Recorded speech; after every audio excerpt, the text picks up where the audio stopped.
everyone, and welcome to Elementary Experiments Summer Edition.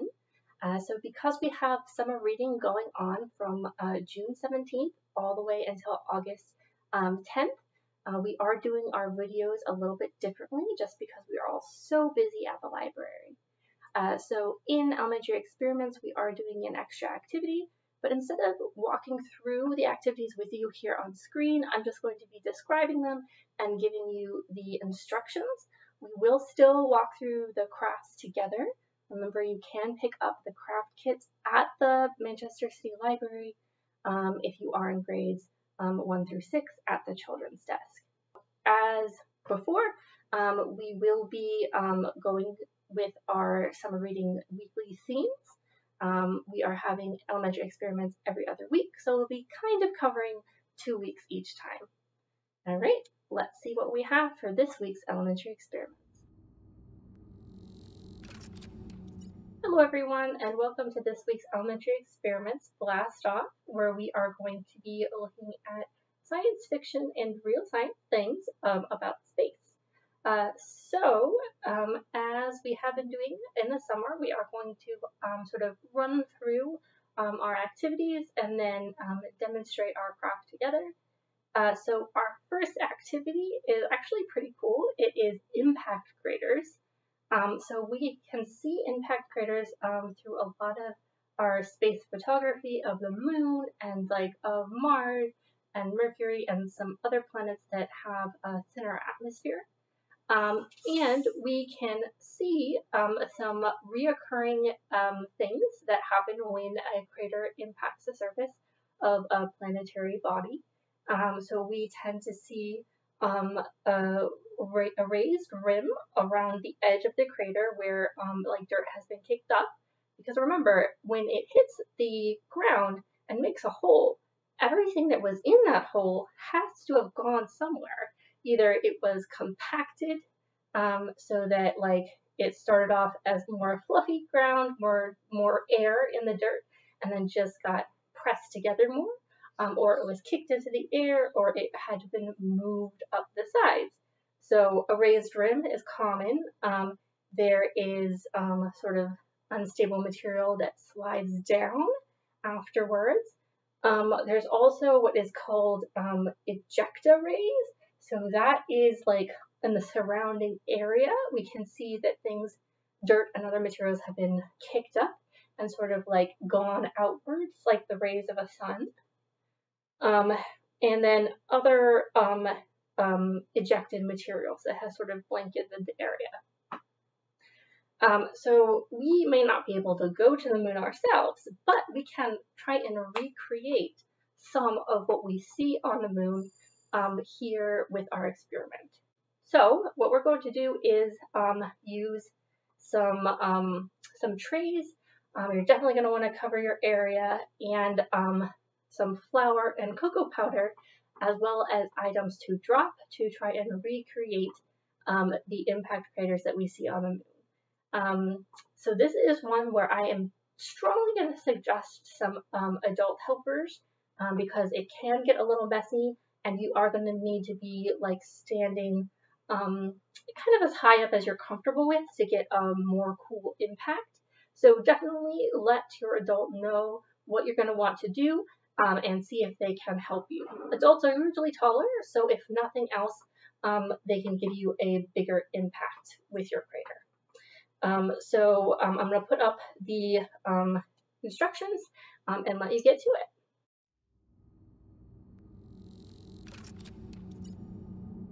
it. Okay, so this is actually one of our more complicated activities for elementary experiments, but I did think it was really cool, so I wanted to share it. So this one you're probably going to need to run to the store to get the items for this if you want to do it. And this is another one where adult supervision is pretty much required just because you're going to need to be using some tools for this one. But what we are making is stomp rockets.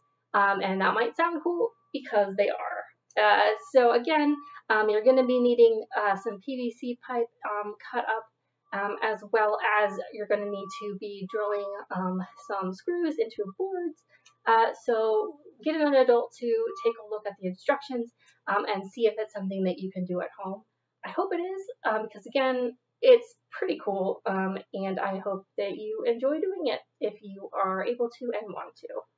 All right, I'll just put the instructions up for this one and let you guys get to it. So whether or not you were able to do the stomp rocket, this is going to be almost as cool. This is what is going to be a boba rocket. We have the instructions that will be in your kit and were posted.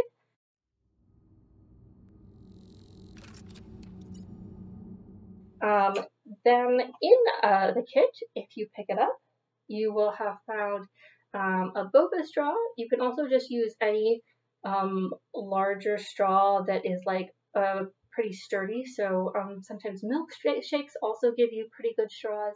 But this is definitely one I recommend because boba straws are always a really good diameter and strong. You're going to have in your kit a balloon. We're going to have a tiny rubber band / hair tie, and we're going to have some cardstock, or really any paper that's pretty sturdy. What you're going to need from home is some tape and some scissors, as well as a space where you're going to be able to release your rocket. So this is going to be air powered, and so it's not going to be as messy or as fierce as some of our other rockets we've done at elementary experiments. But I would still say definitely ask your adult or whoever's space you are in before you release your rocket. I would probably suggest to do this outside if you can, but if you do it outside, make sure to retrieve your rocket, especially the balloon, because we do not want any of our animal friends to get sick because we have left out our used craft supplies. Okay? All right. So getting into actually making our rocket, what you're going to want to do is we're going to take our balloon and we're going to put it over the end of a straw. What I do before that is I actually will blow up the balloon at least once, just to sort of get a little bit stretched out, because we want it to be easier to blow up the balloon because it's going to be harder to do through a straw than it is with our mouths, and sometimes balloons are like very difficult that first time. So I just go ahead and stretch it out a bit, and then put it on here. Okay, and then because it might be a little bit loose, we can take our rubber bands and just try and tighten that so it doesn't go anywhere. You can do this with any size rubber band. It's just that if you have a bigger rubber band, it's going to take more loops. So, all right, so that's not bad. I am still probably going to hold it when I do blow it up, but for now, it's okay. Then what we're going to do is I am going to cut out some fins from this cardstock. There's plenty here. So fins are what will help direct the rocket, right? So it helps keep it stable as well as makes it look cool. So you can make your kit fins look like anything, but just that is the idea of why we want them, right? Once they're cut out, you're going to attach them. Now my fins are maybe not the best fins actually, but I'm going to go with them anyway.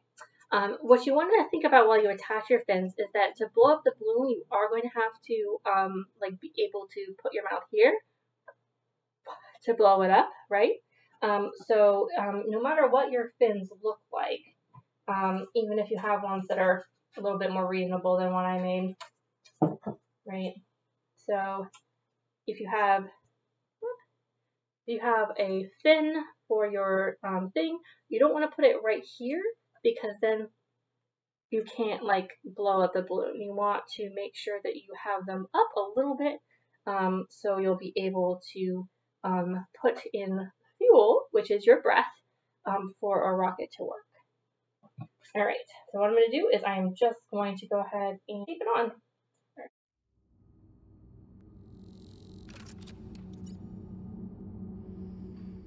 All right, here's my ridiculously thin rocket.